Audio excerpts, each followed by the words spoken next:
Good evening mga lods. Panibagong video na naman tayo mga lods.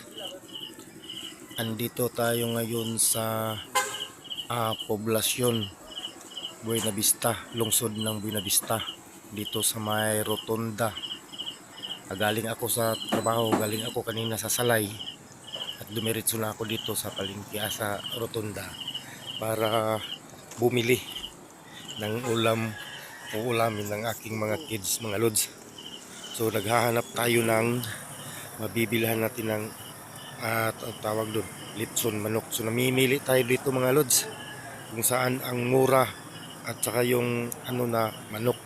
Marami dito mapagpipilian, pero parang mga mahal na ata yung litson manok mga lods. Dito titingnan ko 260 mga lods yung presyo.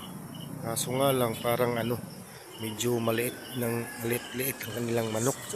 Doon sa kanina dito mahal 285 dito, pero sulit naman yung manok mga lods. Tingnan nyo, malaki ang manok